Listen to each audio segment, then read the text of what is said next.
Lucy Letby is accused of the murder of 7 babies and the attempted murder of 10 others. While she was working on the neonatal unit at the Countess of Chester Hospital. Letby denies all of the charges over the incidents. Lucy Letby was the only person working on the night shift. It was alleged in court that their mother was apparently told by Miss Letby, "Trust me, I'm a nurse."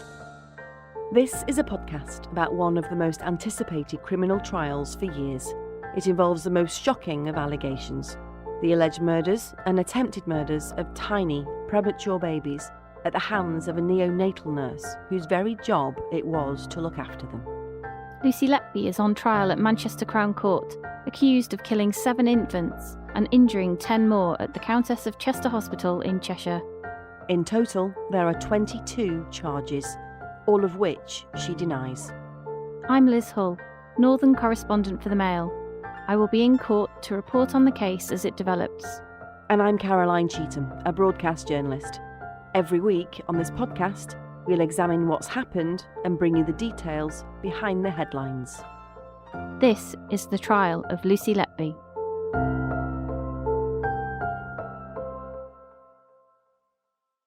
The case against Lucy Letby is that she murdered or tried to kill 17 babies while she was working as a neonatal nurse at the Countess of Chester Hospital in the northwest of England. She denies the charges. The babies in this trial are not being named for legal reasons, and the identities of their families are also being protected. They're known only as babies A to Q. 7 of the babies died. 10 survived. Each one of these babies was or is someone's son or daughter, and the mums, dads and families of every baby are present in court, listening to every detail of how their child was allegedly killed or harmed. We'll be bringing you that detail as the jury is hearing it from the prosecution and defence. We're getting behind the headlines to explain far more than the news reports you'll be reading, watching and listening to. And the importance of a fair trial is paramount, so we won't be getting into anything in this podcast that the jury have not been told, because they are the 12 people who have to decide the outcome of this case. The jury is hearing about each baby in turn. They've been told 15 babies were allegedly killed or harmed by Lucy Letby between June 2015 and June 2016. Today we're focusing on the 16th baby in this case, who the prosecution say Lucy Letby murdered 23 hours after she also killed his brother. She's accused of injecting both boys with air into their tummies and bloodstreams, causing them to collapse and die. We'll hear how Lucy Letby allegedly said to a doctor, "He's not leaving here alive, is he?" and how his parents begged for their surviving son to be moved off the unit. And we should just say that some of the evidence in today's episode is distressing. Welcome to episode 25, The Triplets, Part 2, Baby P.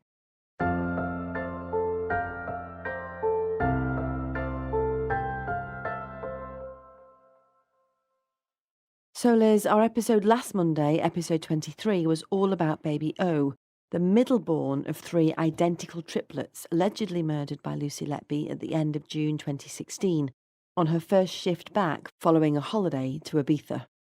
This week we're focusing on his brother, Baby P. He was the eldest triplet. The prosecution say he was murdered by her less than 23 hours later. So, just to recap, the jury has heard that the triplets were incredibly rare because they were conceived naturally and they were identical. But all 3 were good weights, more than 4 pounds, and were in a good condition when they were born. But sadly, Baby O died on June the 23rd, when he was just a few days old. It's the prosecution case that Lucy Letby attacked him 3 times, injecting him with air and inflicting a traumatic liver injury that led to his repeated collapse and death. And within just a couple of hours of the death of Baby O, it's alleged Lucy Letby began harming his brother, Baby P. So because the doctors on the unit had been left shocked and confused about what had caused the death of Baby O, they decided to review both surviving triplets, Baby P and his brother. The jury heard that at around 6 p.m, so within a few minutes of Baby O's death, Dr. John Gibbs, who was on duty, examined Baby P. He ordered blood tests, an X-ray, and also put him on a course of antibiotics in case he had an infection. Lucy Letby was still on duty and, according to the notes, She fed baby P via the tube in his nose and also administered some fluids around the same time. At 7:30 in the evening, she handed the care of baby P over to nurse Sophie Ellis, who was on the night shift. But Lucy Letby remained on the unit, writing up her notes about baby O. And this is significant, the prosecution say, because at some point between then and 8 p.m, she deliberately injected air into baby P's feeding tube. The court heard that the X-ray ordered by Dr. Gibbs, which was taken shortly after 8 p.m, showed gas throughout his gut. Dr. Owen Arthurs, an expert radiologist at Great Ormond Street Hospital, was called by the prosecution and gave evidence that this was unusual.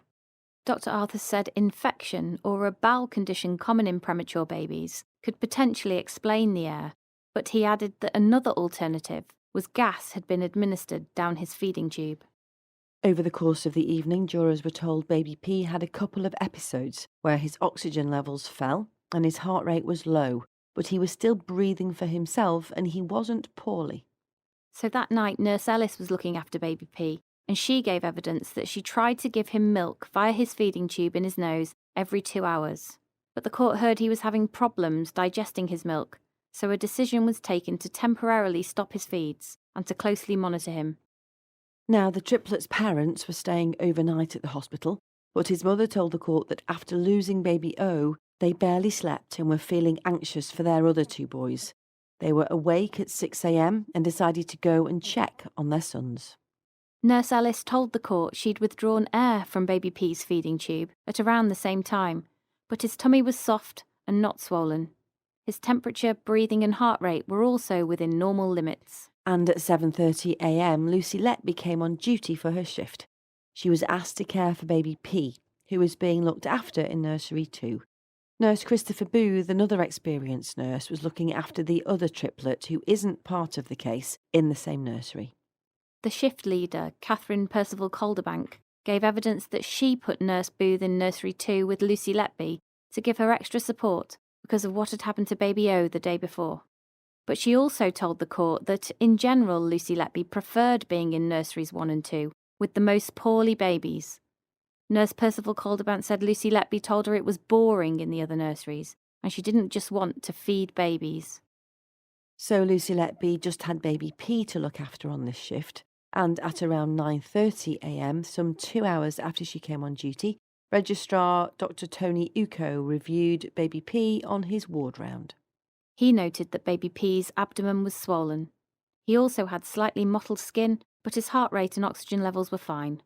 But around 10 minutes later, at 9:40 a.m, baby P suffered a serious collapse. His heart rate and oxygen levels plummeted, and a call went out for help. And this is significant, Liz, because it's the prosecution case that some time between Dr. Uko reviewing baby P on his ward round and his collapse just 10 minutes later, Lucy Letby injected air into his feeding tube, which caused his tummy to swell and squash his lungs, prompting a cardiac arrest. Yes, and Dr. Uko quickly returned to his bedside, and he said one of the nurses, he couldn't remember exactly which one, asked if Dr. A, the doctor who Lucy Letby had a close friendship with, could attend. The nurse wanted Dr. A in particular, he said. So Dr. A was bleeped and arrived soon afterwards, as did Dr. B, the senior female consultant on duty. A bag was used to give baby P oxygen, and Dr. A also decided to put a breathing tube into his mouth so he could be put on a ventilator to help his breathing. But baby P didn't respond, and at 9:55 a.m. CPR began. He was also given his first shot of adrenaline to help kickstart his heart. This was followed by a further 2 doses at 2 minutes past 10 and 8 minutes past 10.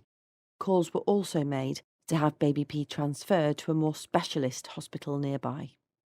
He recovered quickly, but the court heard at around 11:30 a.m. his oxygen levels fell again. A note written by Lucy Letby was shown to the jury. She said his circulation was poor, he remained mottled, and his tummy appeared full. CPR was started for a second time, and a further dose of adrenaline was given. The resuscitation continued for 6 minutes before his circulation returned and he stabilised. He was also put on a drip of adrenaline to try and improve his blood pressure. Dr. B told jurors he appeared to recover quickly again and was fighting against the ventilator, so they gave him some medication to paralyse and sedate him. Baby P stabilised, and Dr. B said that around this time, she and colleagues breathed a sigh of relief. She said she thought they were winning because Baby P was the best he'd been all day, and she was hopeful because the transport team were on their way to take him to the specialist centre.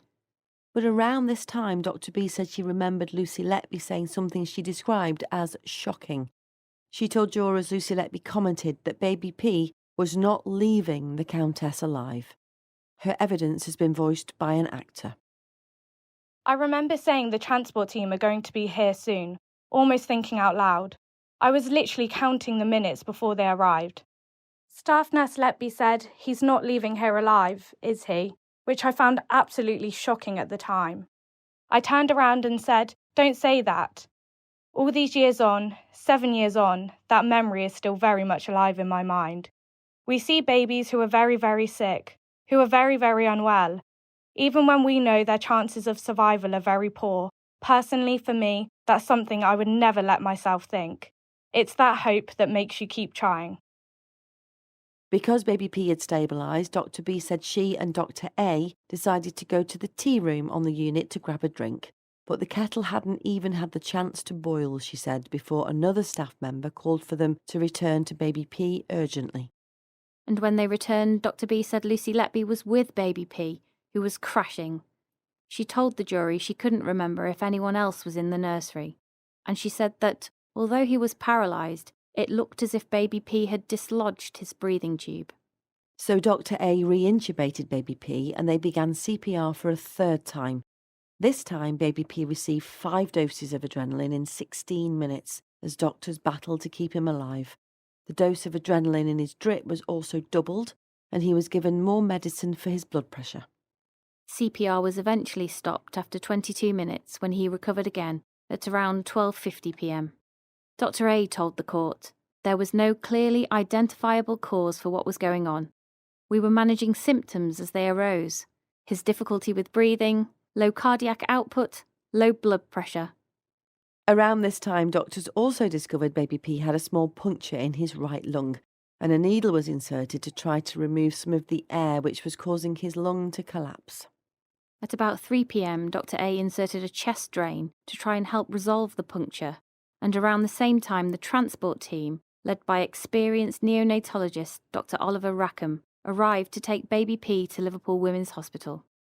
Sadly, that never happened because minutes later, at 3:14 p.m, Baby P collapsed and needed CPR for a fourth and final time. He was given 7 more doses of adrenaline over the course of 39 minutes, including a high-dose shot of the drug at 3:35 p.m. But the court heard there was no response. Doctors struggled for almost 45 minutes to save Baby P, but ultimately all attempts to resuscitate him were unsuccessful, and he died at around 4 p.m. Dr. A was asked by prosecuting barrister Simon Driver, "You were involved in the care of Baby P from birth to death. Were you able to understand the course his life took over those few days?" "No," he simply replied.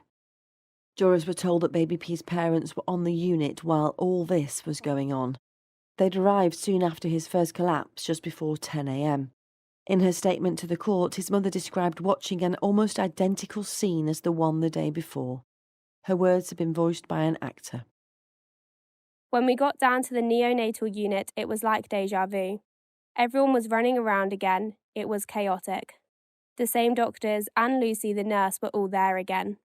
Due to the amount of people in the nursery too, I sat outside in the corridor for long periods of time while the medical staff worked on Baby P. At one point, a younger female doctor was sitting at a small computer outside nursery 2, Googling what looked like a relatively simple procedure, inserting a line into the chest. They needed to perform this procedure because Baby P's lungs had collapsed during CPR. Naturally, this alarmed me. She was relaying this information to the other doctors. At some point, they told my partner they were looking to transfer Baby P to Liverpool Women's Hospital. They appeared to be trying to stabilise Baby P, but he kept collapsing. He looked very similar to Baby O, with a discoloration and prominent veins. His treatment continued for hours.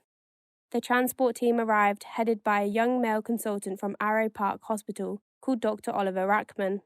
The reaction from staff was incredible to watch. This guy just took over. The staff just did what he said.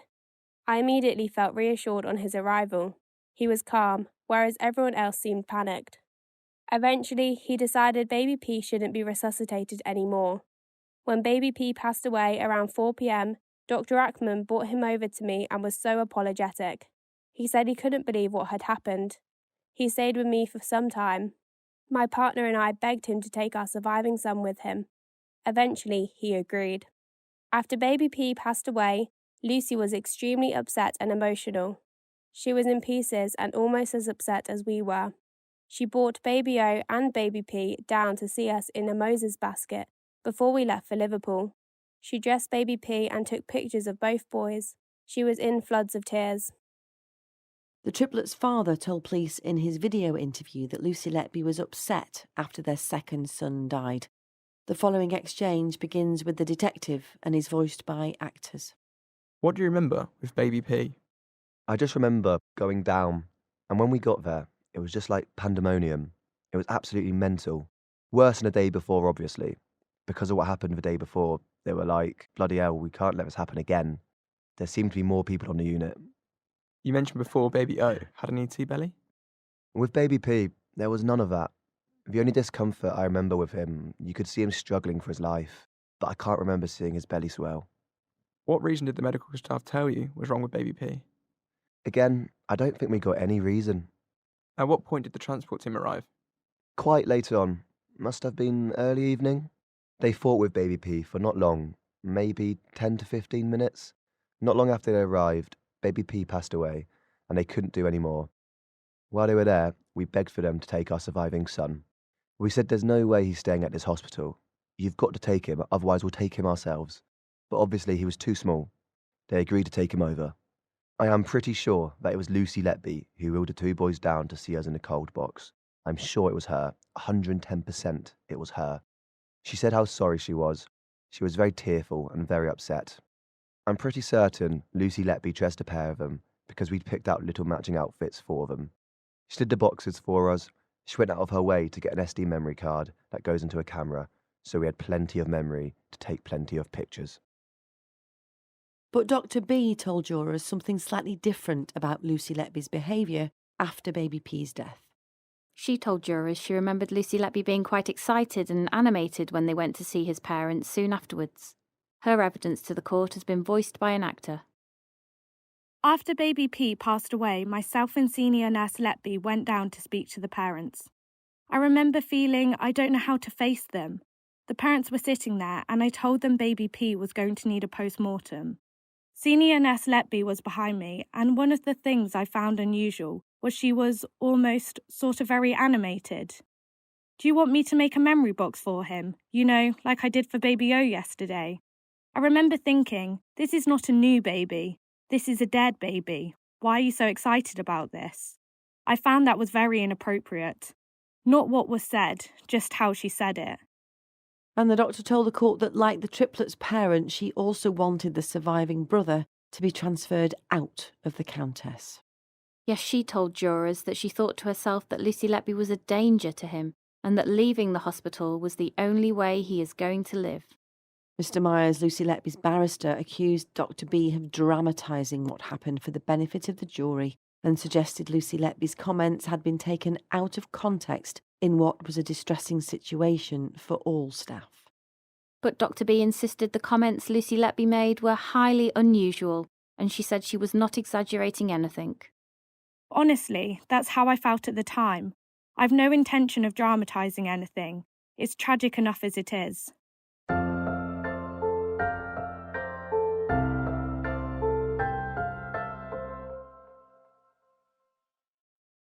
Soon afterwards, the court heard the triplets' parent went off to Liverpool Women's Hospital with their remaining son, and Lucy Letby stayed late for the second night running to write up her notes.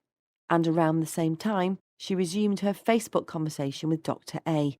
Yes, and before we outline these messages, which were shown to the jury, we should explain that Lucy Letby pricked herself with a needle at some point during the failed resuscitation, and in line with hospital protocol, went to A&E to get checked out and to have some blood tests. But while she was there, she fainted. The messages between her and Dr. A begin at about 9:20 that evening while she's still at the hospital. Have you been seen yet? Yes, just got back. I made a fool of myself while there. I asked them to be quick for you. How did you make a fool of yourself? Did you really? They said someone had asked for me to be seen ASAP, and they knew what happened today. Everyone talking about it whilst I was there.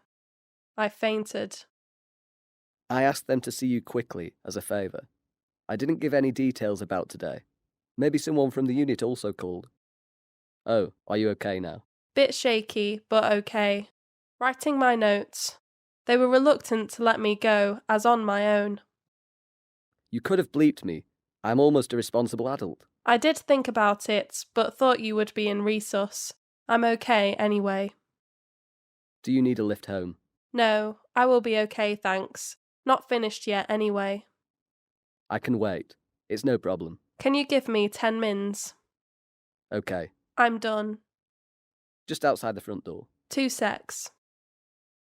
So Dr. A dropped Lucy Letby home just after 10 p.m, but around an hour and 20 minutes later, they resume their conversation via Facebook, which continues until 1 in the morning. Thanks for the lift and for talking to A&E. I couldn't have you walking back in the dark after a rubbish day, mini needle stick and an A&E faint. Thank you. Appreciated. Did you talk to Belinda about allocation for tomorrow? Yes, she's going to try and give me a lighter workload, but said we'll have to see how it goes overnight, with 30 weaker and twins delivering overnight. Only 5 of us on, too. What are you doing? I can't concentrate on anything. Sad face emoji. Wanting to, cry emoji. Did in the car. Must have looked a right mess when I got in. I keep thinking of them both in the cot together. So peaceful, yet beyond words, how awful it is. I know. Dad was pushing them back to you. He stopped and thanked me. Crying emoji. I gave him a hug. It seemed the only thing to do. Crying emoji. So sad. The family all thanked me when I took baby P in dressed. And I know age doesn't make it any easier/harder, but such a lot to go through at a young age. I don't know how it would be possible to get over losing a child, let alone 2. Crying emoji. Think my head may explode.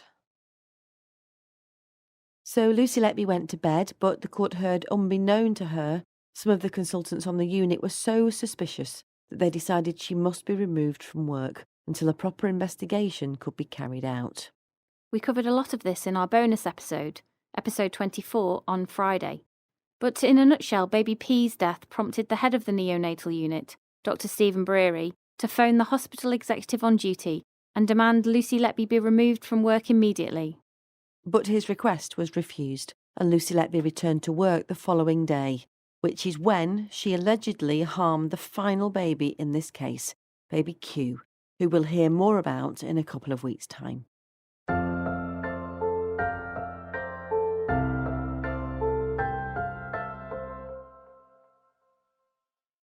Lucy Letby denies murdering or harming any babies in her care, so what did Ben Myers, her KC, say about what happened to baby P? So like in the case of his brother, Mr. Myers said baby P had suboptimal or poor care at the Countess. He suggested his deterioration the night before he died was due to too much milk being given to him by Nurse Ellis, and that the air she removed from his tummy was due to some new problem going on in his gut. Nurse Ellis admitted this was a possibility, but she also said the air could have been there all along and only aspirated in the early hours because the tip of the feeding tube in his stomach had moved. The court also heard blood tests later showed no evidence that he had an infection. Mr. Myers said baby P's death could have been caused by complications related to his punctured lung. He suggested the puncture was caused by vigorous resuscitation attempts by the doctors, or because they'd set the air pressures too high when they attached him to the ventilator, helping him breathe. Dr. Breary admitted that this was possible, but said it was highly unlikely that the punctured lung caused baby P's collapse, because once it was spotted, it was quickly resolved, more than 3.5 hours before his death. Mr. Myers also pointed out to Dr. Dowie Evans, the prosecution's expert witness, that his first report on baby P actually blamed the punctured lung for his death. The barrister accused Dr. Evans of inventing an extra dollop of air being administered to baby P on the morning of June the 24th to take his theory over the line and support the allegation of murder against Lucy Letby. Dr. Evans denied this, but he admitted that after listening to the evidence from doctors who treated baby P, that he'd changed his mind about what caused his collapse. Mr. Myers also pointed out that there'd been a mistake in the amount of adrenaline given to baby P, who was accidentally given double the intended dose in his drip over the course of the afternoon. He suggested the drug could have made his condition worse. But Dr. Rackham told the jury that baby P suffered no apparent side effects from the increased dosage, as did Dr. Sandy Bowen, the other prosecution expert. She said neither his blood pressure or heart rate went up dramatically, as would be expected if he'd had too much. And both Dr. Bowen and Dr. Evans agreed that air had been injected into baby P's tummy before his death. They told jurors it squashed his lungs and splintered his diaphragm, which compromised his breathing and caused his collapse.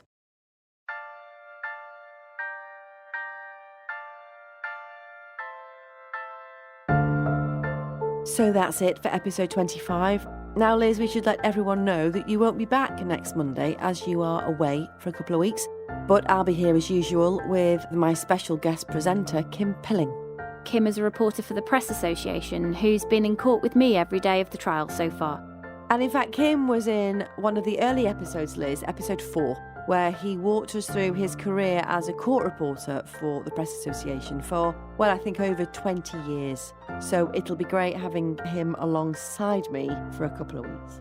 The prosecution case is nearing the end now, so the jury will shortly hear about the final baby in the case, baby Q. You'll still be able to read reports on the case in the Mail and on Mail Plus while I'm away. You can also give the podcast a rating, and you can follow us on Twitter at Lucy Letby Trial or send us an email at thetrialoflucyletby@gmail.com. See you then.